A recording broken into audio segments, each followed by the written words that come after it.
Monsieur le Premier ministre, Monsieur le Gouverneur, Mesdames et Messieurs échevins de la ville de Bruges, chers étudiants de la promotion Manuel Marine, chers collègues et amis, Mesdames et Messieurs, ce jour d'aujourd'hui va rester un jour marquant dans les annales du Collège, premièrement à cause de la présence de Monsieur le Premier ministre Michel, son première visite au Collège, encore une fois, bienvenue, mais deuxièmement aussi parce que c'est le jour où on honore Paul-Henri Spaak en tant qu'un des fondateurs du Collège d'Europe.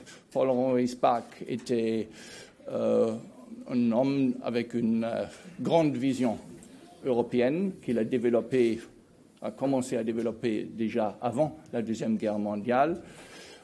Il a exercé un leadership crucial dans les années d'après-guerre pour la mise en place, d'abord, déjà, il a commencé pendant la Deuxième Guerre mondiale, de l'Union douanière Benelux, puis il a contribué aux préparatifs qui ont mené à l'établissement de la CECA, et puis il a joué un rôle, vous étudiants au collège, vous le savez certainement, dans la conférence de Messine qui a préparé les traités de Rome. Il a aussi été le premier président de l'Assemblée générale des Nations unies. Il a été secrétaire général de l'OTAN. On peut dire que l'histoire post-Deuxième Guerre mondiale en Europe, sans lui, n'aurait pas été la même.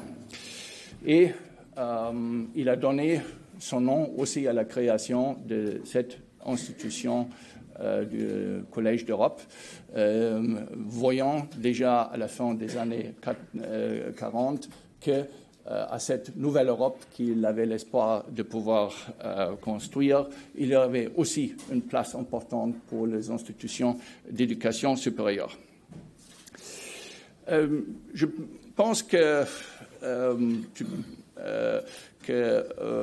du point de vue des défis, si on compare la période de Paul-Henri Spaak, quand il était Premier ministre, avec la période actuelle, il n'est probablement pas devenu plus facile de gouverner la Belgique.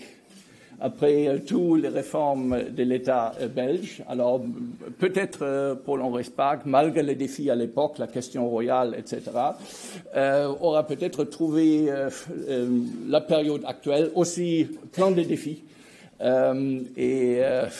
Monsieur le Premier ministre Michel détient le record de jeunesse d'un Premier ministre en Belgique. Paul-Henri Spaak est devenu Premier ministre à 39 ans. Alors, il y avait justement une année d'écart en temps d'expérience gouvernementale.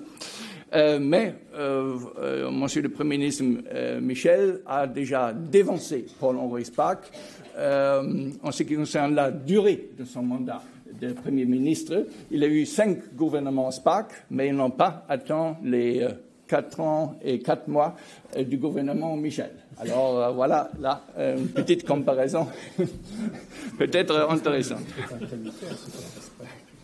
Bon, je voudrais aussi dire qu'on parle, à juste titre, avec une certaine vénération, des pères fondateurs de la construction européenne. Et Paul-Henri Spaak est certainement digne de ce nom d'un père fondateur de la construction européenne.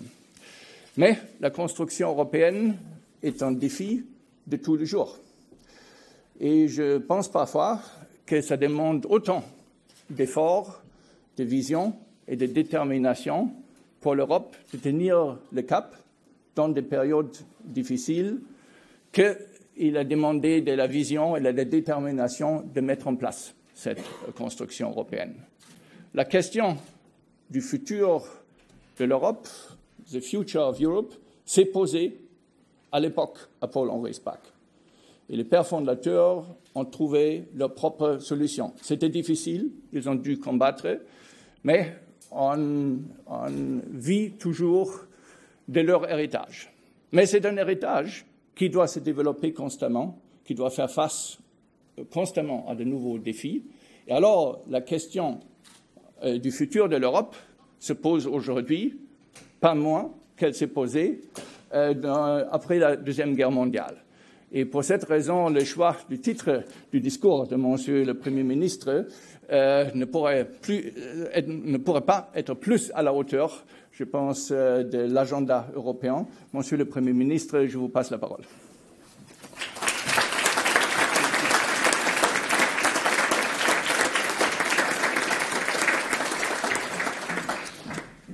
Monsieur le gouverneur, monsieur le recteur, meneer de voorzitter van de OCMW, monsieur le président du CPS et Echevin, madame Lechevin, que j'ai vu tout à l'heure également, mesdames et messieurs, chacun en vos titres et qualités. Vous avez raison, et le dire face à des étudiants est importante. Une première fois, en général, ça ne s'oublie pas. Et c'est pour moi aujourd'hui 2 fois une première fois. Première fois que j'ai l'occasion de visiter ce collège d'Europe qui est une prestigieuse institution, mais plus encore, première fois que j'ai l'occasion de participer à rendre hommage à une personnalité politique socialiste. Ce n'est pas dans mes habitudes, ce n'est pas dans mes traditions, mais je dois reconnaître, et vous l'avez à juste titre mentionné, que cette personnalité a tellement de qualités, a à ce point marqué l'histoire de notre pays, de l'Europe et du monde, qu'il y avait, me semble-t-il, bien des raisons de soutenir cet acte symbolique extrêmement important. Je voudrais vous dire aussi que je suis naturellement très, très fier, très heureux d'avoir l'occasion de vous rencontrer ce matin pour parler de l'Union européenne, pour parler de ce qui est pour moi une des plus belles idées politiques du siècle dernier et qui se traduit jour après jour, mois après mois, parfois même crise après crise dans la réalité, dans le quotidien des citoyennes, des femmes et des hommes au sein de l'Union européenne. Alors, en regardant toutes celles et ceux qui m'ont prédécédé à cette illustre tribune, je voyais qu'il y a un peu plus de 30 ans, une grande personnalité également, Margaret Thatcher, s'était exprimée à cette tribune il y a un peu plus de 30 ans. Certains, mauvaise langue peut-être, je ne tire pas de décision définitive pour ce qui me concerne, interprètent même cette prise de parole il y a plus de 30 ans au Collège de l'Europe comme étant un des premiers pas qui peut-être préfigurait déjà 30 ans plus tard ce qu'allait être le Brexit au travers du référendum. Alors pour éviter toute ambiguïté et pour ne pas permettre que dans 30 ans de mauvaise langue n'interprète erronément le message que je donne aujourd'hui, d'emblée je le dis, je suis un Européen convaincu. Totalement convaincu, totalement acharné, et un Européen convaincu essentiellement, mais pas seulement, pour 2 raisons. La première raison, elle est fondée en quelque sorte sur une forme d'émotion.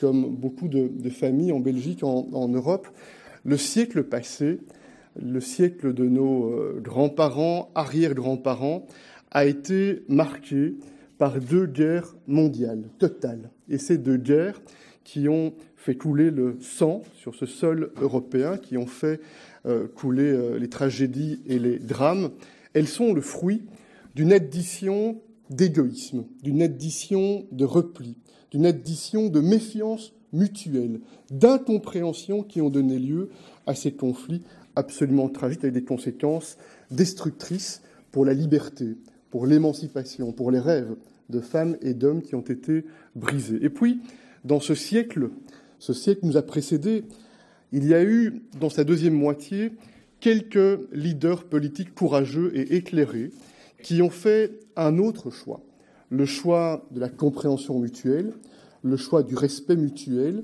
et le choix, alors qu'ils avaient été les ennemis d'hier, de tenter de dessiner les contours pour travailler ensemble et tenter ensemble de relever quelques défis fondés sur ce qui, malheureusement, peut paraître aujourd'hui une évidence pour de nombreux citoyens, mais ne l'était pas à l'époque et ne l'est pas non plus aujourd'hui, la paix et la prospérité. La paix et la prospérité, l'un va avec l'autre, il n'y a pas de prospérité sans paix et sans sécurité, et il est certain que la prospérité, le développement économique, la cohésion sociale, la capacité de relever les défis climatiques est aussi un ingrédient qui nourrit la capacité en permanence de forger cette paix, cette sécurité qui est la condition pour la liberté et pour l'émancipation. La première raison, vous l'avez compris, elle est fondée sur cette émotion et aussi, comme beaucoup de familles, ces histoires familiales, mes grands-parents, mes arrière-grands-parents directement concernés, affectés par ces tragédies de guerre, comme c'était le cas pour tant de familles sur le sol européen. La deuxième raison, elle est très rationnelle. Et certainement, depuis 4 ans et quelques mois, dans l'exercice de cette responsabilité de Premier ministre, je mesure, pour un pays tel que le nôtre, au cœur de l'Europe, à quel point notre avenir est lié à ce qui va se passer de bien ou de moins bien autour de nous. Et donc cette conviction, effectivement, que notre capacité de soutenir du développement économique et donc de la cohésion sociale, et donc de forger la capacité à relever le défi des protections sociales, pas seulement aujourd'hui, mais également demain, après-demain, garantir des soins de santé, financer des pensions, créer des conditions pour que l'innovation soit au service d'un monde meilleur, avec de meilleures conditions de vie pour le maximum de citoyens. La capacité ou pas de relever ce défi climatique, et cette expression d'une ambition très forte, citoyenne, porteur, je le crois, d'enthousiasme, si on se retrousse les manches et si nous portons les bons choix. Lutter contre le terrorisme qui a fait tant de malheurs et de drames, y compris en Europe, y compris en Belgique, dans notre capitale belge et européenne, il y a peu de temps. Si nous voulons relever ces défis qui sont pour partie des défis globaux, ce n'est pas le repli sur soi et ce ne sont pas les échecs du passé qui deviendraient des succès demain ou après-demain. C'est au contraire cette capacité de coopération, cette capacité de regarder ensemble quel est le diagnostic et sur base d'un diagnostic lucide, quels sont les moyens pour forger des solutions qui soient le plus largement soutenues, qui puissent susciter le plus largement possible d'adhésion. Donc, Européens convaincus, pas Européens BA, Européens convaincus parce que je suis totalement déterminé à être acteur avec effectivement tous les citoyens qui le souhaitent de cette construction d'un projet européen porteur dans la réalité de capacité à forger des solutions. Alors, important de faire ce diagnostic sur l'état de l'Union européenne. Quelques mots brefs, il y a certainement ici beaucoup plus de science dans cette salle pour dresser dans tous les domaines de la vie économique, sociale, sécuritaire, les indicateurs qui montrent l'état de santé du projet européen. Pour être un peu provocateur, je dirais un peu comme une intuition, comme une impression qu'en réalité, de mon point de vue, l'Europe, ça ne marche plutôt pas mal, mais ça ne se voit pas assez. Lorsque l'on regarde quels sont les progrès qui ont été enregistrés tout au long des dernières décennies, dont certains étaient inimaginables il y a 10 ans, 15 ans ou 20 ans, et lorsque l'on regarde la perception, le regard qui est porté sur cette réalité, on voit un décalage. Et c'est peut-être ça la bataille pour les prochaines années. Comment peut-on faire en sorte que ce projet qui est porteur de valeurs puisse être ressenti, perçu plus directement comme étant porteur de valeurs et non pas instrumentalisé, comme il l'est de plus en plus, pour apparaître à tort comme étant la cause de tous les maux, comme certains populistes et extrémistes partout en Europe, ici aussi, tentent de colporter ce message-là. L'Europe a progressé par les crises successives auxquelles l'Europe a été confrontée. Certains disent ces dernières années, on a été confronté à une addition de crises, et c'est vrai. Il y a eu la crise de la dette, la crise financière, la crise économique, le Brexit, une forme de difficulté à laquelle nous sommes confrontés. Le terrorisme est un enjeu majeur auquel nous sommes confrontés. Mais tout au long de son histoire, les leaders européens, les citoyens européens ont été confrontés à des moments qui ont été des moments, à l'époque, perçus comme des crises bien souvent, qui ont été des occasions pour rebondir plus haut, pour faire en sorte que les conséquences puissent être tirées et pour faire en sorte qu'il y ait plus de capacité à travailler ensemble sur un certain nombre de sujets. Vous comprenez, le diagnostic que je veux dresser n'est pas un diagnostic « tout va très bien, Madame la Marquise », en aucun cas. C'est un diagnostic lucide, des avancées substantielles ont été réalisées, des crises ont été gérées, parfois surmontées, et il y a bien entendu, pour notre génération, pour votre génération, des défis encore devant nous. C'est le futur de l'Europe et ce sont ces défis-là qu'il faut pouvoir appréhender, me semble-t-il. Alors, toujours dans cette exigence de lucidité, certainement, l'Europe, depuis quelques années, n'est plus exactement la même aussi, parce que le monde autour de nous a changé. Et il y a autour de l'Union européenne un arc, soit d'insécurité, soit d'instabilité. Cet arc d'insécurité et d'instabilité se traduit au nord par cette question du Brexit, j'y reviendrai tout à l'heure, qui pose la question non seulement de la manière dont la séparation va se déployer, mais aussi de la manière dont la relation future va se déployer dans tous les domaines, économiques, sécuritaires, géopolitiques, et également les conséquences sur le plan social pour les Européens, peut-être également en Grande-Bretagne, et aussi les conséquences sur les valeurs qui sont portées par l'Europe et qui seront portées demain par la Grande-Bretagne. Au sud de l'Europe, il y a ce très grand continent qui pour toujours sera le continent voisin, le continent africain, avec dans beaucoup de pays une pauvreté qui reste extrêmement forte, avec dans beaucoup de pays africains une insécurité, une instabilité, des conflits très très nombreux, et avec sur le continent africain une démographie que chacun connaît, qui doit donner lieu dans les prochaines années à de très nombreux jeunes sur le continent africain qui ont trop peu de perspectives en termes d'emploi, en termes de capacité à réaliser cette capacité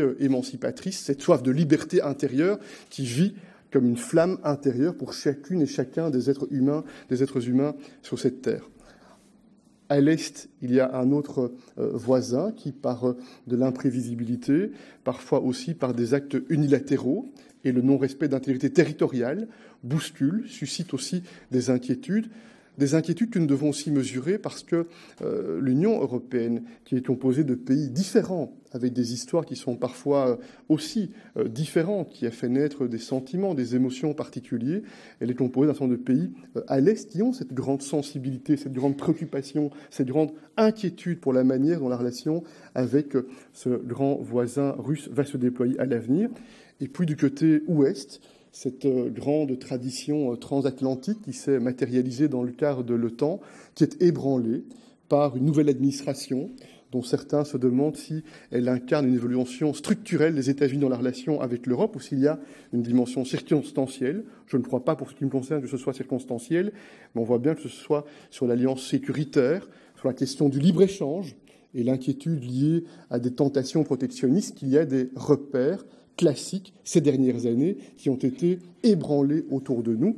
Et cette situation, ce diagnostic, quand on regarde la manière d'envisager nos relations structurelles tout au long des prochaines années avec les grandes régions du monde autour de nous, doit nous amener, je le pense, j'en suis totalement convaincu, à savoir très précisément où nous voulons aller, que voulons-nous faire au sein de l'Union européenne durant les prochaines années, quel est notre projet, quelle est notre ambition, quelle est la volonté d'agir dans quel domaine, avec quelle priorité, première question, et comment, avec quelle méthode, parce qu'il ne suffit pas d'avoir un projet, d'avoir une ambition, d'avoir un rêve, encore faut-il tenter au travers d'une méthode qui soit la plus efficace possible de pouvoir réaliser les objectifs que l'on veut se fixer. Alors la première question que je pose, c'est que voulons-nous faire ? Alors sur ce sujet, encore une fois, sans être dans l'émotion, dans le romantisme, je pense que l'on doit, dans ce moment-ci, après les pères fondateurs, après la génération de ceux qui ont consolidé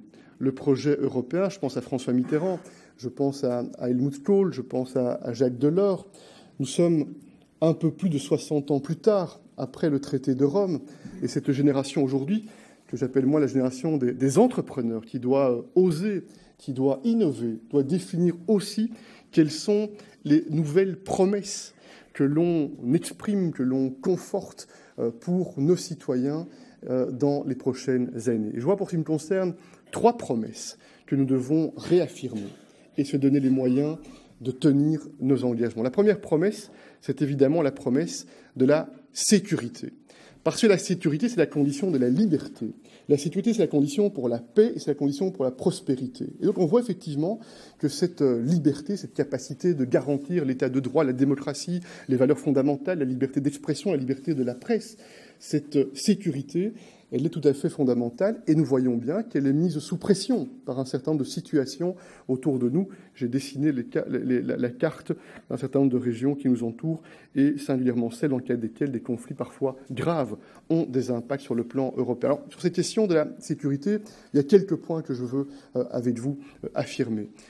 La sécurité, cela suppose que cette liberté de circuler dans la zone Schengen puisse continuer à se déployer en sécurité. L'un va avec l'autre, liberté de circuler et cette question de la sécurité. Ça suppose effectivement que l'on tente de lutter mieux. On a commencé à le faire ces dernières années, on a continué à progresser contre toutes les formes de menaces sur nos sécurités et nos libertés personnelles. C'est le terrorisme, par exemple. oser faire coopérer davantage nos services de renseignement qui, j'en étais témoin les dernières années, étaient bien sûr dans des traditions de coopération principalement bilatérales, d'État à État, fondées en fait sur un modèle qui relevait d'une autre époque, l'époque de la guerre froide, où l'angoisse des services de renseignement était d'être infiltré par un service adverse. Dès lors qu'il y a ce projet européen, cette liberté de circuler, nous devons aller vers plus d'automaticité dans la coopération entre nos services de sécurité et nos services de renseignement. Premier exemple pour tenter de progresser et de faire élever le niveau de sécurité et faire reculer les menaces. Deuxième exemple, l'Europe de la défense est pour moi un sujet aussi extrêmement important. Et sans naïveté, des pas en avant importants ont été franchis les dernières années, et des pas bien plus importants qu'on aurait pu imaginer il y a encore 10 ans ou 15 ans. Et pourtant, pour qu'il y ait réellement une Europe de la défense, on doit progresser aussi sur une stratégie plus commune en matière de relations extérieures, parce que pour qu'il y ait une Europe de la défense plus aboutie, on a besoin d'avoir la même vision géopolitique, ce qui n'est pas toujours le cas au sein de l'Union européenne aujourd'hui. On a besoin d'avoir aussi le même type de doctrine en matière militaire. Ce n'est pas non plus toujours le cas aujourd'hui. Et cette Europe de la défense, à mes yeux, ce n'est pas une Europe contre l'OTAN, c'est une Europe avec l'OTAN. C'est un pilier à l'intérieur de l'OTAN qui nourrit autant qu'il est possible cette capacité de définir ce lien pour l'avenir transatlantique avec l'Amérique du Nord, États-Unis et Canada principalement, tout en veillant à ce qu'à l'intérieur de cet ensemble, on ne considère pas que l'on sous-traite à d'autres notre sécurité, mais bien que l'on assume notre responsabilité sur le sujet. Ça suppose effectivement d'investir, ça suppose effectivement de mettre aussi cette défense au service de nos intérêts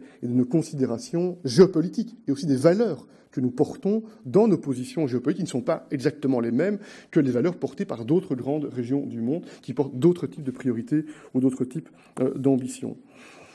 La sécurité, garantir les libertés, protéger les espaces de libre circulation en Europe. Et j'en viens naturellement à cette question essentielle. Nous l'avons vu dans beaucoup de débats démocratiques et qui a eu beaucoup d'impact sur un certain nombre d'enjeux électoraux ces derniers temps en Europe, la question des migrations. Et je peux vous en parler d'autant que le gouvernement belge est probablement un des premiers à être tombé sur une question de migration. Puisqu'il y a quelques semaines, cette crise politique qui a donné lieu à la démission des ministres NVA s'est fondée sur une divergence de vues substantielle en lien avec cette question migratoire. Quelques éléments par rapport à cela. Premier point, je crois effectivement que l'on doit continuer les efforts qui ont été entrepris depuis quelques années et qui commencent à porter leurs fruits pour beaucoup mieux contrôler les frontières extérieures de l'Union européenne. Toutes les grandes démocraties ont des frontières qui doivent être contrôlées, surveillées, pour savoir, c'est une question d'ordre public, qui accède au territoire, dans le cas duquel il y a pour partie une liberté de circulation. Premier point, on doit continuer les efforts par rapport à cela. Deuxième point, on doit se déployer pour faire en sorte que la responsabilité et la solidarité, l'un va toujours avec l'autre, d'une part des États de première entrée et d'autre part des États qui reçoivent de la migration secondaire, comme c'est le cas de la Belgique, des Pays-Bas, de l'Allemagne, soit beaucoup plus étroite qu'elle ne l'est aujourd'hui. Aujourd'hui, on voit bien qu'il y a cette grande difficulté à générer une stratégie commune parce qu'il y a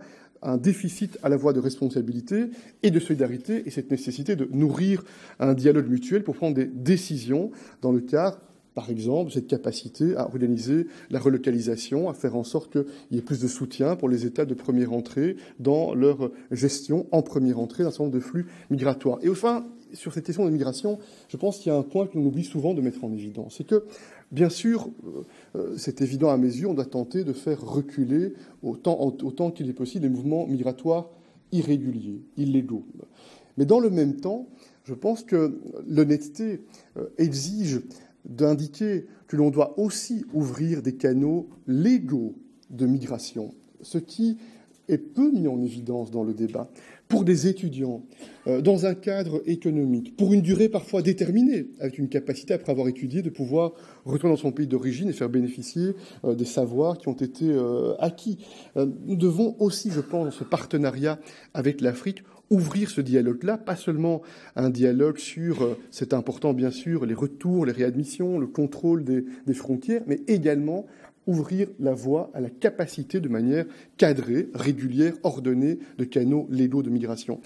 Et ce pacte pour les migrations régulières, ordonnées, sûres, s'inscrit dans cette démarche-là. Et c'est vrai, je me suis inscrit en faux et j'ai combattu avec beaucoup de fougue ce raisonnement que je crois falsifié, que je crois porté par une tentation manipulatrice qui a voulu créer l'impression que ce pacte aurait été un pacte pour des frontières ouvertes. C'est exactement l'inverse. C'est un pacte qui part du constat que, par principe, pour gérer les questions migratoires de manière régulière, ordonnée et sûre, on a besoin de coopération, puisque par principe, la migration est un phénomène transnational qui exige cette coopération. Aucun pays seul ne peut résoudre cette question-là. C'est la coopération européenne et internationale qui est nécessaire, par exemple, pour demain favoriser des partenariats en matière de retour et de réadmission, pour mieux lutter contre les trafiquants, contre les passeurs qui exploitent cette misère et ces malheurs de l'humanité. C'est la raison pour laquelle j'ai souhaité, effectivement, porter les valeurs de notre pays, fort aussi du soutien d'une très large majorité parlementaire. Plus de 2/3 du Parlement a soutenu ce pacte pour l'immigration ordonnée, régulière et sûre. Et entre la péripétie politique d'une coalition à un moment donné et la place de la Belgique sur la carte du monde, sur la carte multilatérale, les valeurs que nous voulons déployer, j'ai fait un choix, parce que j'ai pensé que dans 5 ans, dans 10 ans, dans 20 ans, lorsque l'on regardera l'histoire de notre pays, nous verrons que la Belgique a été, il y a plus de 60 ans, en première ligne pour soutenir le traité de l'Union européenne, en première ligne pour porter la Convention européenne des droits de l'homme, en première ligne pour soutenir l'Organisation des Nations Unies et sa naissance et son déploiement, et aura été aussi présente pour faire en sorte que quand il y a un pas en avant pour tenter de donner un cadre à ce phénomène de migration, qu'il puisse être régulier, ordonné et sûr. C'est donc en conscience que j'ai posé ce choix, en mesurant bien quelles étaient à court terme, sur le plan politique, pour une coalition gouvernementale, les conséquences. S'agissant de ce sujet, il n'y avait pas, à mes yeux, l'ombre d'une hésitation. Donc, premier point, la question de la sécurité et les éléments qui y sont liés. Deuxième promesse, la promesse de la prospérité. Et cette promesse qui est un des fondamentaux de ce projet européen il y a quelques décennies, plus que jamais, à mes yeux, est d'actualité. On voit dans beaucoup de pays européens à la fois des mouvements sociaux, à la fois des expressions d'une autre politique en matière climatique. On voit qu'il y a cette soif des citoyens légitimes d'être davantage acteurs, d'influencer plus directement un certain nombre de décisions, d'orientations qui ont un impact pour chacune et chacun d'entre nous. Quelques points par rapport à cela. Premier point, je reste totalement dans le camp de celles et ceux qui font l'analyse, c'est aussi le regard tourné sur les enseignements de l'histoire, que là où il y a de la capacité de commercer, là où il y a la capacité de développer du libre-échange, avec des règles de réciprocité, pour qu'il y ait des accords équilibrés, des accords qui ne soient pas porteurs de frustration, qui tôt ou tard amènent des conflits et amènent des tensions. Là où il y a cette capacité-là, c'est là aussi où il y a de la paix, où il y a de la stabilité. C'est vrai depuis le Moyen-Âge, depuis les villes italiennes qui ont développé du commerce les unes après les autres et qui ont, grâce à cela, contribué à forger des relations pacifiques. Ce sera vrai encore, je le crois, demain après-demain. Et dans cet esprit-là, lorsque, par exemple, il y a quelques temps, dans le débat sur le CETA, toute l'Europe et le Canada a regardé la Belgique et la Wallonie en particulier, en lien avec cet accord de libre-échange. De la même manière que pour le pacte des migrations, il y a quelques semaines, j'ai souhaité être constant, ferme et même intransigeant. Je l'ai été aussi sur le CETA. Et je me souviens les débats, je me souviens les contre-vérités qui ont été colportées en lien avec ce traité. Et je vois aujourd'hui que l'auditeur sur le plan européen confirme que ce traité est compatible. Je vois surtout avec les textes européens, et je vois surtout les progrès qui ont été enregistrés en termes de croissance dans les échanges, avec à la clé des emplois, des investissements en Europe, singulièrement en Belgique également. je suis totalement convaincu, totalement favorable à maintenir cette capacité de libre-échange dans un moment où des pressions existent partout dans le monde pour remettre en question ce modèle avec des règles, avec un level playing field, sans naïveté, en faisant en sorte, par exemple, que l'on puisse progresser dans ce débat sur le screening ou le filtrage des investissements étrangers dans des secteurs stratégiques, qu'il n'y ait pas de naïveté dans nos relations aux autres grandes régions du monde. Je pense que ce libre-échange continue plus que jamais à être porteur de prospérité, de bien-être et de capacité de développement économique au travers des emplois qui sont créés. Mais je pense qu'on doit aussi, comme Européens, ouvrir les yeux sur un certain nombre de sujets qui, pour l'instant, ne sont pas suffisamment traités ou traités avec trop peu de courage sur le plan européen. Et je vois quelques points que je voudrais mentionner. Celui de la fiscalité est un des points, à mon avis, les plus marquants. Nous avons une fiscalité qui reste très principalement nationale. Ça reste principalement un élément de souveraineté.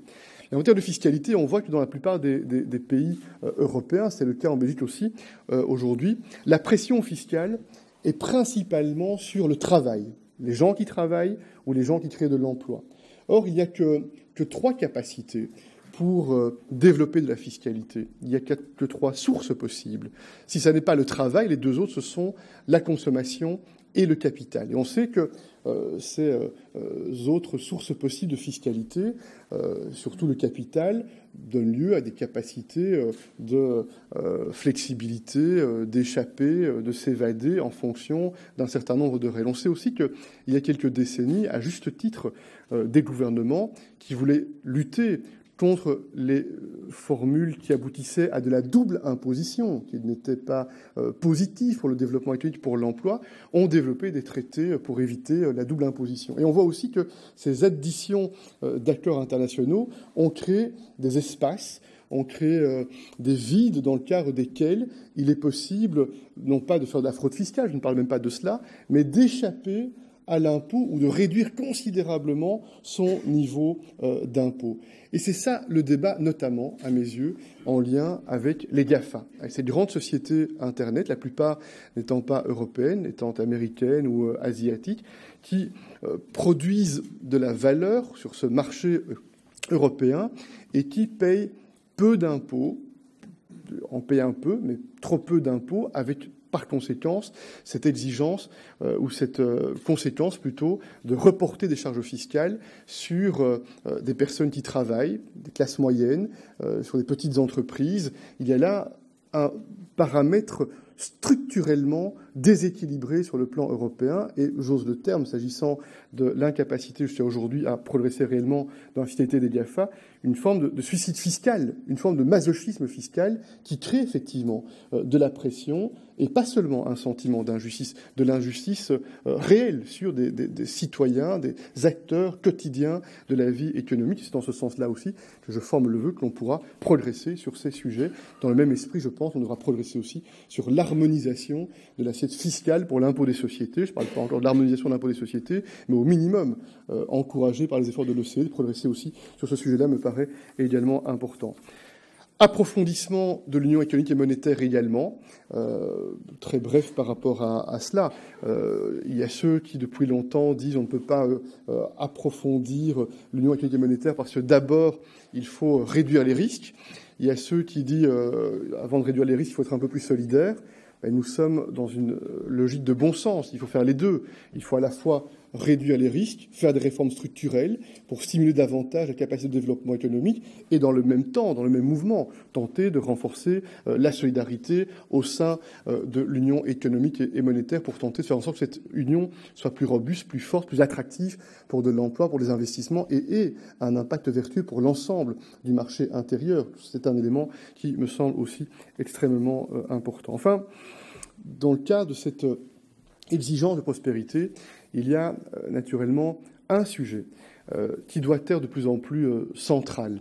Et ce n'est pas un propos de circonstance. Je pense que si l'on veut remobiliser, rebooster ce projet européen, nous devons utiliser cette question climatique comme étant une occasion. comme étant une opportunité, comme étant une chance. Le monde, l'Europe aussi, est confronté à ce défi climatique. L'intelligence, la recherche, la démonstration que ce défi est un défi existentiel fondamental pour l'humanité et que le rôle de cette génération est de prendre ses responsabilités et de voir de quelle manière on peut apporter des réponses, soit pas des réponses qui se contentent de proclamer des ambitions, des espoirs, mais réellement qui se traduisent par des mesures, par des occasions de prendre un certain nombre de décisions très, très, très concrètes. Et dans ce cadre-là, ma conviction, ça vaut pour la Belgique comme pour l'Europe, c'est qu'on doit passer à l'acte 2 après le diagnostic, après la proclamation des ambitions, ce que l'Europe a beaucoup fait ces dernières années sur la scène internationale. On va voir comment on peut faire en sorte de métamorphoser notre développement économique pour faire en sorte qu'il y ait cette opportunité, non pas de régresser, non pas de reculer, mais de voir de quelle manière on peut, par exemple, mieux conjuguer une ambition industrielle qui est trop faible en Europe. Ces dernières décennies, les secteurs industriels ont beaucoup quitté l'Union européenne. Comment peut-on conjuguer cette ambition industrielle pour demain avec cette ambition climatique et en faire une opportunité grâce à l'innovation, grâce à la recherche, grâce à une stratégie énergétique? C'est ce raisonnement autour d'un Green Deal européen. Je crois profondément qu'un Green Deal doit se déployer sur le plan européen davantage que sur le plan national, parce que s'il se déploie sur le plan national, on réinstaure des compétitions, des concurrences et une forme de dumping environnemental intra-européen néfaste pour le développement économique, néfaste pour l'emploi. Je crois donc profondément qu'un Green Deal européen avec une stratégie énergétique, avec une stratégie industrielle, est probablement, dans le cas de ces élections européennes de 2019, le sujet central pour donner aussi cette capacité de réinventer ce projet européen et d'avoir cette ambition totalement renouvelée et de susciter l'adhésion la plus large possible. De gauche ou de droite, le climat n'a pas de couleur idéologique de mon point de vue. Il s'agit d'un sujet dans le cadre duquel c'est le bon sens, c'est l'innovation, c'est la créativité qui doit permettre, sans faire des combats politiciens d'arrière-garde, d'être à la hauteur de ce défi et d'en faire un défi dans le cadre duquel on peut créer de la valeur additionnelle et pas un défi dans le cadre duquel nous considérerions que la seule réponse est de reculer et de régresser et de vivre moins bien, ce n'était le cas auparavant. Et enfin, en lien avec cette question de la prospérité, du développement économique, de ces changements climatiques, il y a encore un point que je voudrais mentionner, c'est cette question de la dimension sociale du projet européen. Alors, ces dernières années, Marianne Thyssen, commissaire européen belge, s'est déployée pour tenter de faire progresser le socle des droits sociaux, et ce sont des pas qui vont certainement dans le bon sens. Je pense qu'une option très précise, très concrète, qui devrait être posée certainement dans cette campagne européenne, c'est la question de la convergence économique, sociale également, et donc de remettre sur la table cette idée d'harmoniser le salaire minimum européen. Je suis favorable à l'harmonisation du salaire minimum européen. Aujourd'hui, il y a un écart de plus de 1 à 10 en termes de montant brut entre les salaires minimums européens dans les pays européens pour lesquels le salaire minimum existe. Et on voit bien que si on veut stimuler la convergence, il faut le faire au travers des réformes structurelles, au travers de la responsabilité, au travers du fonds de solidarité également, qui apparaît au travers des fonds de cohésion depuis très longtemps, mais également au travers d'un certain nombre de principes sur le marché du travail qui font ce pas en avant, qui produisent ce pas en avant. Et je ne manquerai pas, avec d'autres, de remettre sur la table, dans ces moments de rendez-vous démocratique, ce sujet qui m'apparaît important. Promesse, sécurité, prospérité, avec toutes les déclinaisons qui y sont liées. Et puis, il y a un dernier point dans les promesses que je veux faire, c'est la promesse sur les valeurs européennes. Ces valeurs de liberté, d'expression, ces valeurs d'égalité entre les femmes et les hommes, ces valeurs d'état de droit, ces valeurs de liberté de conscience, la liberté dans son intime conviction de croire dans un Dieu ou de ne pas croire et d'être respecté pour ses convictions intimes, philosophiques et personnelles. Toutes ces valeurs sont un socle qui fonde le projet européen et qui permettent de vivre ensemble dans le respect mutuel et dans l'harmonie.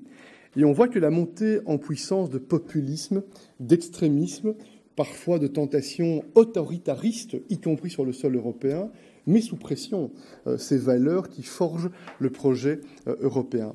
Et dans ce cadre-là, je pense qu'on doit être en même temps très déterminé à protéger, à défendre ces valeurs qui sont le socle du projet européen, qui sont à mes yeux intangibles parce qu'universelles.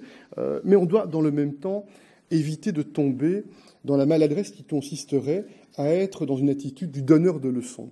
Parce que quand on se comporte en donneur de leçons, je ne pense pas qu'on est efficace.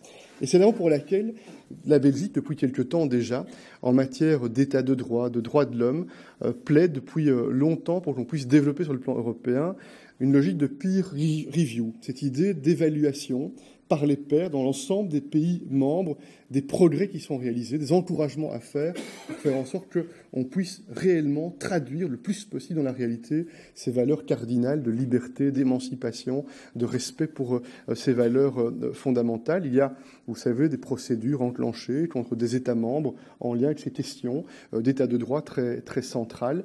Il me semble que ces procédures sont légitimes, il n'y a pas de doute par rapport à cela, elles doivent être avec fermeté l'occasion de dire quelles sont nos valeurs, mais ça ne doit pas être ces procédures des démarches qui rompent, qui cassent, qui brisent des dialogues, alors que l'essence même du projet européen, c'est le dialogue, c'est la capacité par la conviction, par l'échange, de faire progresser un certain nombre de convictions aussi sur ces sujets-là. Ça me semble aussi être un élément important. Enfin, ces trois promesses, la promesse de sécurité, la promesse de prospérité, la promesse sur les valeurs, elles sont mises à l'épreuve. Elles sont mises à l'épreuve dans le débat sur le budget européen, débat qui a démarré et qui devra, je l'espère, traduire ces quelques ambitions, ces quelques convictions. C'est dans ce sens-là, en tout cas, que l'on va se mobiliser. Elles sont mises à l'épreuve aussi dans le cadre du Brexit.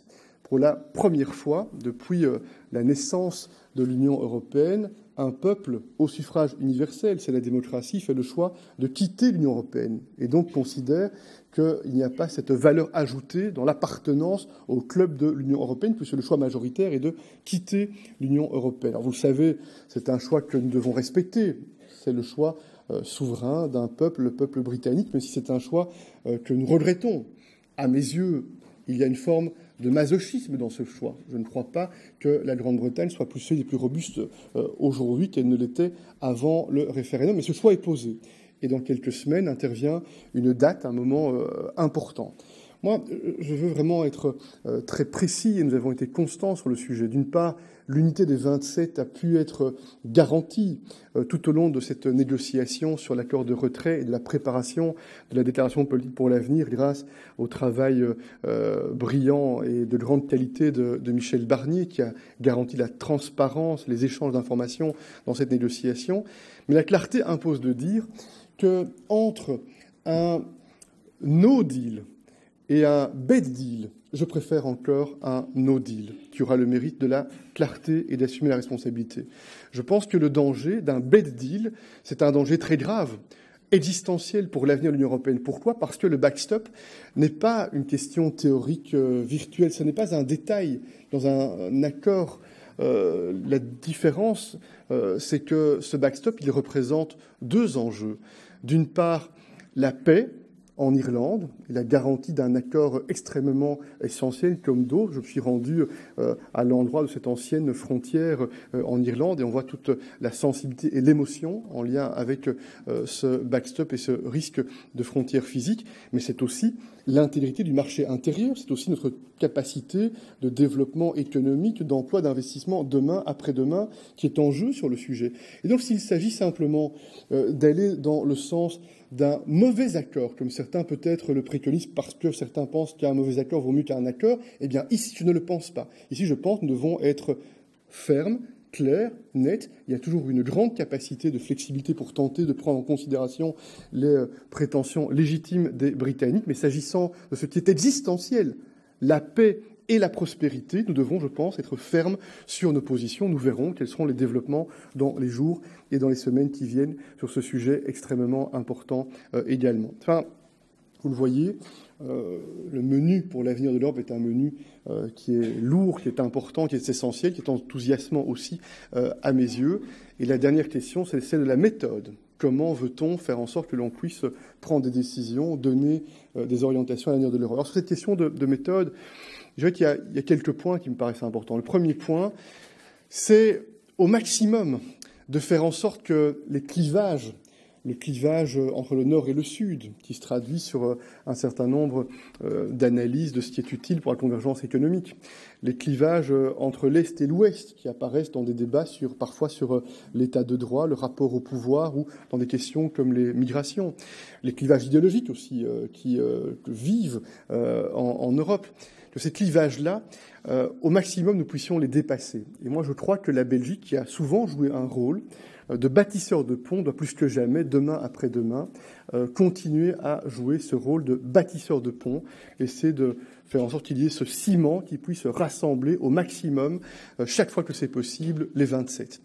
Mais quand ça n'est pas possible, et parfois ça n'est pas possible, nous l'avons vu dans le passé, il faut pouvoir aller vers l'Europe à plusieurs vitesses. D'abord privilégier l'Europe à 27, chaque fois que c'est possible, et quand c'est pas possible, on ne peut pas accepter que quelques pays européens, sur base de leur opinion, de leur souveraineté, de leurs décisions, empêchent que des décisions ne soient prises et créent cette situation d'Europe immobile ou d'Europe en panne. C'est pour ça que dans le cas du Benelux, nous avons été parmi les premiers à ouvrir cette idée de l'Europe à plusieurs vitesses, qui n'est pas totalement neuve, puisque que ce soit dans le cadre de la monnaie unique, dans le cadre de la zone Schengen, il y a eu cette capacité de progresser sur un certain nombre de sujets avec un certain nombre de pays européens qui ont voulu aller plus vite que les autres pour tenter de faire ensemble un certain nombre de choses. Et alors L'autre point dans la méthode, c'est peut-être une expérience belge, c'est ce que moi j'ai appelé la théorie de l'assiette. C'est-à-dire cette idée que si on veut prendre des décisions, au lieu de s'enfermer dans un débat, on est pour la méthode communautaire ou bien on est pour la méthode intergouvernementale, je suis plutôt pour la méthode communautaire, ça n'est pas un scoop.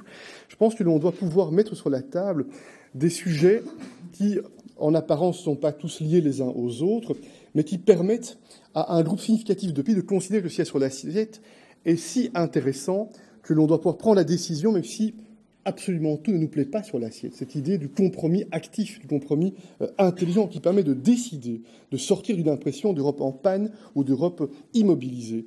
Et pour être encore plus concret, je pense qu'autour de ces trois enjeux, la sécurité et la liberté, la question de la prospérité, du développement économique, social, les questions climatiques et le troisième point qui est l'Europe des valeurs, sur ces trois enjeux-là, je pense que ce qui est essentiel dans les 5 ou 10 ans qui viennent, c'est la capacité ou non pour des leaders européens, la Commission européenne, les gouvernements européens, les parlements, et surtout les citoyens qui ont un rôle majeur à jouer, de dessiner 10, 20 propositions concrètes, précises, qui s'articulent autour de ces trois thèmes, qui rencontrent très directement des attentes des citoyens et qui rencontrent cette aspiration pour que l'Europe soit en mesure de donner des réponses à des attentes très concrètes et très quotidiennes de ces citoyens et que l'on puisse sortir de cette impression ces dernières années d'une Europe éloignée de la réalité, éloignée du quotidien. Je pense qu'il y a là un enjeu qui est extrêmement important dans le cadre duquel moi je souhaite être très mobilisé. Enfin, pour simplement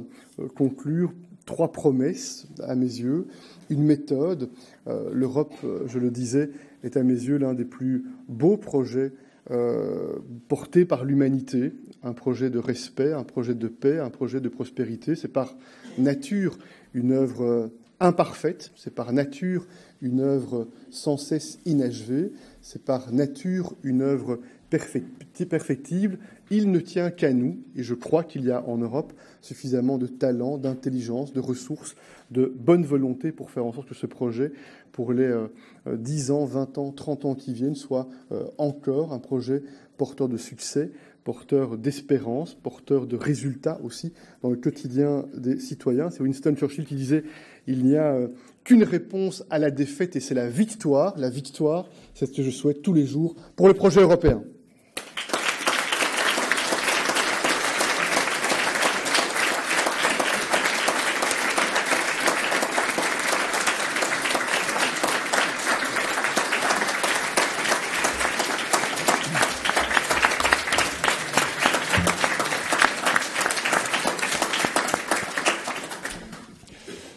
Monsieur le Premier ministre, en moins d'une demi-heure, vous êtes parvenu à couvrir des sujets au Collège d'Europe. Il fallait au moins une dizaine de cours différents.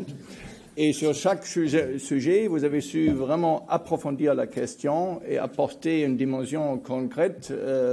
Permettez-moi de transmettre toute mon admiration, et je pense que je parle dans le nom de tous.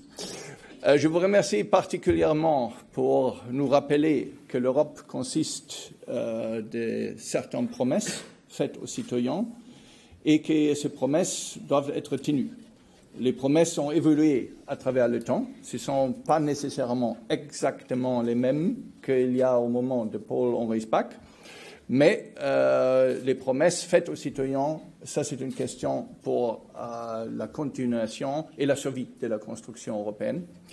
Et je pense qu'il y a eu des propositions très concrètes dans votre discours dans ce sens-là. Je pense que c'est aussi un mandat que vous avez donné à la jeune génération présente ici de porter ces promesses et vous, étudiants, de faire de votre côté tout ce que vous pouvez pour remplir cette promesse. Vous avez aussi souligné que cette construction européenne est une construction des valeurs et ces valeurs européennes sont certainement jamais entièrement acquis. Il faut les défendre tous les jours et c'est une question d'identité et aussi de légitimité du projet européen.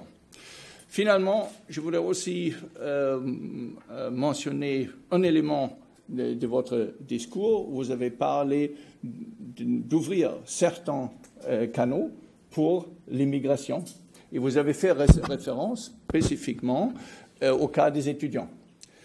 Nous travaillons aux États-Unis avec la Fletcher School of Law and Diplomacy et nos collègues à la Fletcher School disent qu'à cause de la politique restrictive en matière de visa de l'administration de Trump, ils ont des difficultés d'avoir des étudiants des pays tiers qui, dans le passé, qui ont tellement enrichi leur institution. Ce sera la même chose au Collège d'Europe, parce que 1 sur 5 de nos étudiants viennent d'un pays d'État tiers.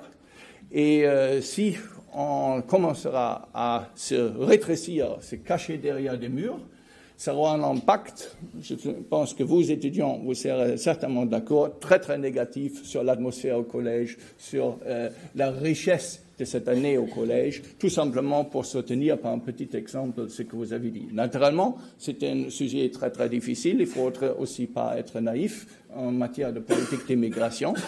Mais les risques de tout simplement dire « Ah voilà, on va se retirer, retrancher derrière les murs », ça sera certainement, déjà pour le Collège d'Europe, une très mauvaise nouvelle. Monsieur le Premier ministre accepte de prendre 3 questions qu'on va regrouper. Alors là, il y a une première déjà. On a le microphone. Voilà. Ici, une première.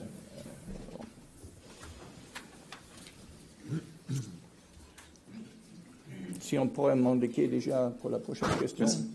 Ouais. Bonjour Monsieur le Premier ministre, merci d'être présent parmi nous pour vous adresser à la prochaine génération de leaders européens. Vous avez mentionné l'opportunité exceptionnelle et le défi existentiel de l'urgence climatique. Est-ce que vous pourriez élaborer un petit peu plus votre proposition, votre conceptualisation d'un New Green Deal et nous assurer que vous ferez tout pour que votre faction politique, au sein de toutes les institutions, fasse de son mieux pour défendre ce projet. Merci. Merci. Autre question? Voilà.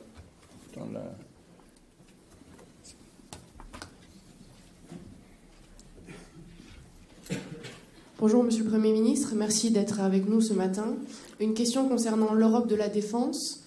Comment peut-on entrevoir des progrès futurs de l'Europe de la défense, notamment en matière d'intégration des industries européennes, alors que certains États membres continuent à acheter américain?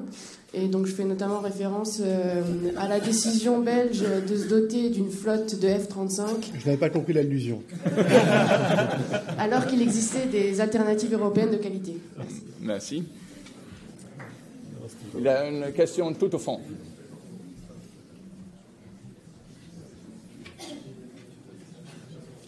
Bonjour Monsieur le Premier ministre, merci d'être venu ici, d'avoir fait ce discours.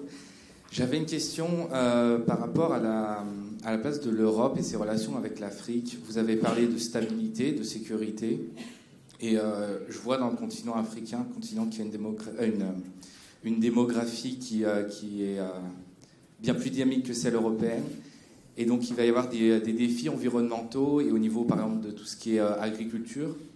quelle est la place de l'Europe par rapport à ça pour éviter que l'Afrique fasse les mêmes erreurs que l'Europe en termes de conflits, par exemple, quand on voit des ressources comme l'eau qui vont venir à manquer. Et ça, je pense que ça a un lien avec la question aussi environnementale. Comment l'Europe peut aider un tel continent à ne pas faire les mêmes erreurs qu'on a commises par le passé. Merci. Je pense qu'à cause de l'agenda du Premier ministre, on va se limiter à cette question qui sont substantielles déjà. Moi, je suis prêt à prendre beaucoup plus de questions. Hein, donc, mais sur la première question sur le Green Deal, en fait, mon raisonnement part d'un constat. Il y a cette expression très forte ces derniers mois, mais qui n'est pas nouvelle, de cette ambition pour le climat. Et il faut tout de même reconnaître que ce sont souvent, dans les dernières années, les Européens qui ont été en première ligne sur le plan international pour exprimer cette nécessité d'être ambitieux pour prendre en compte ces changements climatiques et adapter notre manière de développer l'économie, notre manière de vivre, de se déplacer.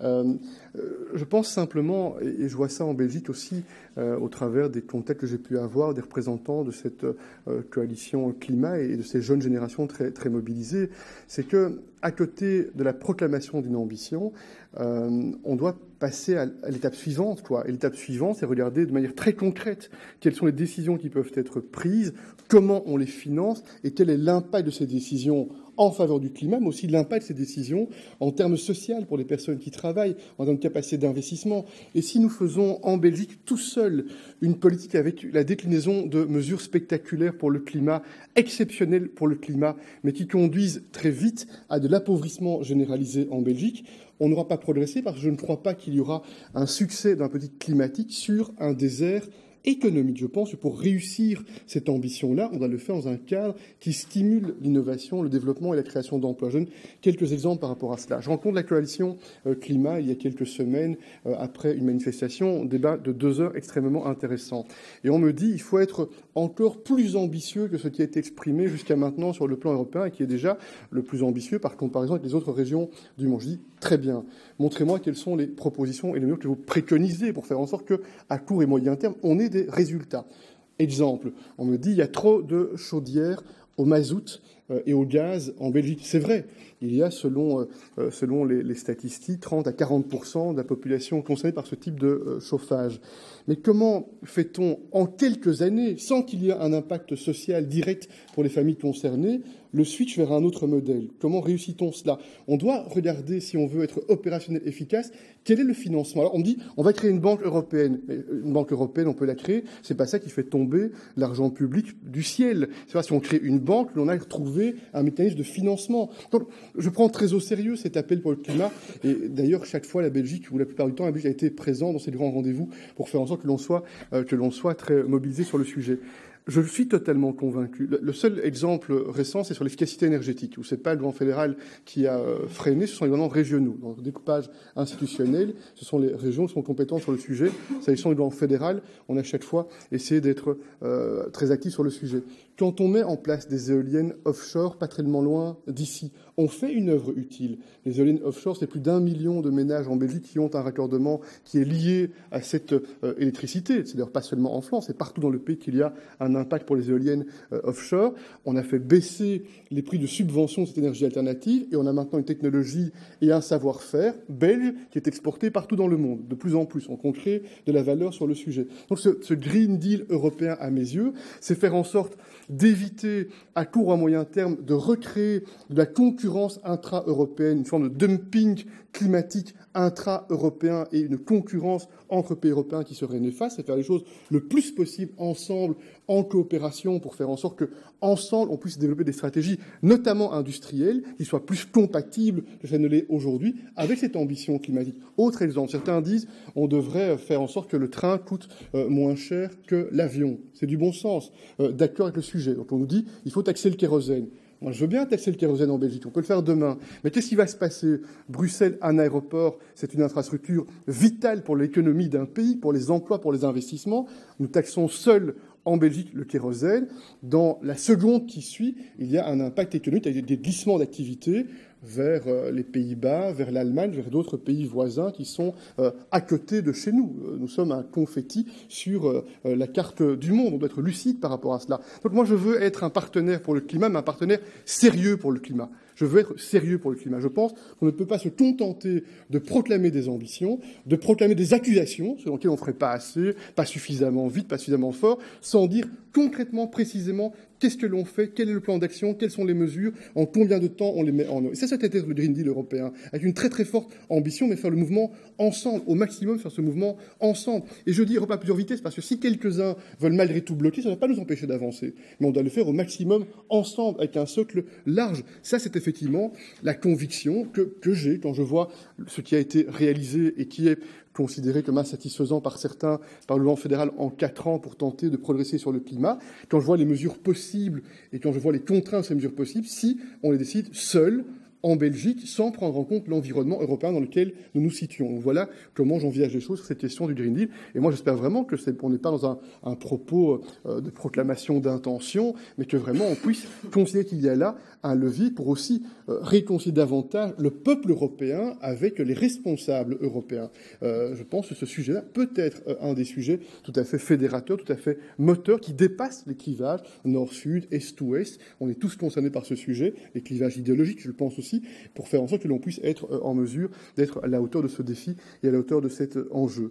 L'Europe de la défense, je suis conséquent et je suis tout à fait cohérent. D'abord, dans le cas des paquets d'investissements qui sont décidés en Belgique, il y a le secteur aérien, c'est le débat sur le remplacement des F-16, il y a le secteur de la marine, il y a le secteur des matériels militaires roulants, il y a le secteur des drones également.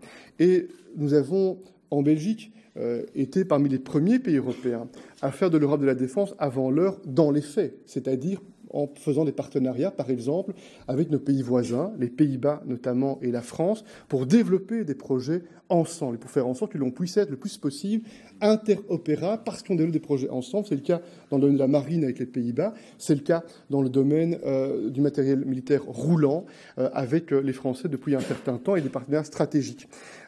Sur la question du remplacement des F-16, cette décision, je l'assume totalement aussi dans une perspective de défense européenne. Aussi dans une perspective de défense européenne. Parce que, entre le regard un peu simple et rapide, superficiel sur ce dossier et la réalité, il y a un grand écart. Et quelle est la réalité de ce grand dossier? C'est que dans ce dossier, d'une part, les avions proposés par l'entreprise américaine étaient nettement moins chers que les autres européens pour une capacité opérationnelle supérieure et surtout pour des retours sociétaux, donc des retours pour de l'industrie européenne plus importants que ce qui était proposé par les autres concurrents européens. Ça, c'est la réalité. Et sur le plan de l'interopérabilité, la plupart des pays européens ont choisi l'avion en question, ce qui favorise et facilite les interopérabilités avec l'avion en question. La vérité, c'est quoi? Il faut être franc. Mon impression, pour avoir quand même regardé ce dossier un peu sérieusement, avec tous les experts qui ont objectivé la procédure autant qu'il était possible, ce qui change par rapport au passé, où effectivement on n'a qu'une des affaires financières à du stade d'assaut lorsque des commandes ont été faites avec une opacité totale. Ici, il y a eu la volonté de mettre sur la table, débat au Parlement, présentation de tous les rapports d'évaluation. Ce qui est la réalité, effectivement, c'est que probablement, on est dans un moment en Europe, s'agissant de cette capacité aérienne, où on a besoin d'un nouveau projet industriel européen, mais qu'aujourd'hui, ce projet n'est pas prêt et que le matériel en question n'est pas compétitif suffisamment par rapport au matériel américain qui a fait l'objet d'investissements depuis très longtemps en recherche, en innovation, en technologie. Et la grande question pour demain, quelle est-elle? Et ce sera possible grâce à cette décision, puisque cet avion coûte moins cher que ce qui avait été programmé au départ, c'est que de l'argent belge pourra être réservé pour porter ces projets pour, je l'espère, par exemple, l'avion de demain, c'est-à-dire après 2030, 2040, 2050. Et j'espère qu'il y aura cette capacité français, allemand, peut-être aussi italien, peut-être les Britanniques. Ça n'est pas le cas pour l'instant, parce que pour l'instant, on parle de 2-3 projets différents. Mais j'espère que demain, il y aura un projet européen, dans le cadre duquel, moi j'espère, les Britanniques seront aussi un acteur important. Mais entre maintenant et ce momentum-là, j'ai considéré, avec le gouvernement, avec le Parlement, dans une majorité en tout cas au Parlement, que l'on devait avoir comme pays loyal sur le plan multilatéral, actif sur le plan européen, partenaire loyal sur le plan de l'OTAN. On va garder cette capacité militaire aérienne qui est un élément de la crédibilité de la Belgique. Quand on peut être solidaire pour défendre nos valeurs dans l'espace international, dans l'espace géopolitique, que ce soit en Afghanistan, que ce soit en Irak, en Syrie, et nous sommes solidaires pour tenter de défendre aussi notre vision géopolitique. Donc cette décision, à mes yeux, je le revendique, et je suis prêt à faire le débat, vous l'avez compris, est totalement compatible avec cette exigence d'Europe de la défense. Mieux, elle sert ce projet d'Europe de la défense compte tenu des circonstances. Alors, le troisième point est un élément tout à fait fondamental, c'est le lien entre l'Europe et l'Afrique. C'est pour moi une grande question, un sujet extrêmement important. Ce n'est pas un propos de circonstance, parce que la question est posée. Je pense que nous avons besoin, comme de pain, d'une grande alliance Europe-Afrique, et que l'on puisse tirer les leçons, non pas des échecs en Europe, mais des échecs aussi de la relation Europe-Afrique la dernière décennie. Et ça veut dire quoi? J'ai été, pendant quelques années, mis sur la coopération au développement. Les Européens ont mobilisé beaucoup d'argent public pour de l'aide au développement, avec des résultats, objectivement, qui sont discutables et qui peuvent être discutés. Quand on voit les volumes d'argent européen, argent de l'Union européenne et argent des États membres qui ont été mobilisés dans une stratégie d'aide au développement, on ne peut pas dire que ça a été un grand succès au regard du volume financier depuis des décennies qui a été mobilisé. Donc je pense qu'on a besoin de raisonner sur quelle est la bonne manière, quelle est la bonne efficacité, quelle est la manière utile de soutenir le développement. Et moi, j'ai quelques points par rapport à cela. D'abord, je pense qu'il y a cette philosophie qui, moi, ne me quitte pas, ce prix Nobel d'économie Amartya Sen, qui dit « On ne connaît pas dans l'histoire du monde de famine dans un pays dans lequel la presse est libre ». Alors, quel lien entre la liberté de la presse et la situation de pauvreté? Eh bien oui, il y a un lien. Je pense effectivement que là où il y a des valeurs démocratiques, là où il y a effectivement une capacité d'expression démocratique, il y a effectivement un encouragement vers un système politique qui prend davantage en considération les réalités sociales. Donc je pense qu'on doit encourager effectivement, sans faire la leçon, en prenant en compte les histoires, les traditions. On doit encourager le développement des valeurs d'état de droit, de respect des personnes, de respect de la dignité. Premier point. Deuxième élément, je pense que le secteur privé doit jouer un rôle dans le développement économique. Au plus, on va faire en sorte qu'il y ait une capacité de stabilité juridique pour des investissements, une capacité de générer des jobs et des emplois en Afrique. Au plus, on va avoir une relation vertueuse et davantage équilibrée. Et je pense que aussi bien l'Afrique que l'Europe, on a chacun besoin l'un de l'autre. L'Afrique est un potentiel de développement aux frontières de l'Europe, et donc c'est important pour notre propre développement à nous. Et de la même manière, je pense que lorsque l'Europe va bien, c'est bon pour donner plus de chances de stabilité sur le continent africain. C'est un des grands défis, un des grands enjeux, et c'est tout à fait exact que les changements climatiques, aujourd'hui, au moment où se parle, dans certaines régions d'Afrique de l'Ouest, où il y a déjà de grands défis de terrorisme, d'instabilité, de sécurité, de trafic en tout genre, mais dans ces régions-là, il y a des pressions avec des résurgences de conflits ethniques liés au changement climatique, liés à des conflits entre les agriculteurs et les éleveurs, par exemple, liés à l'accès à l'eau. Donc on doit effectivement être très très mobilisé, mais je pense, pas être trop long sur ce sujet, mais je pense que ces dernières années, le débat migratoire, tel qu'il s'est développé, a peut-être élargi la prise de conscience en Europe de cette exigence d'avoir une ambition plus forte dans la relation entre l'Union européenne et l'Afrique. On n'y est pas encore. Je pense qu'il y a encore des pays européens qu'il faut convaincre que cette question de la relation avec l'Afrique n'est pas un détail, mais c'est quelque chose de très important pour l'avenir, pour la stabilité en Europe. Mais on a, me semble-t-il, fait quelques progrès sur ce sujet les derniers mois.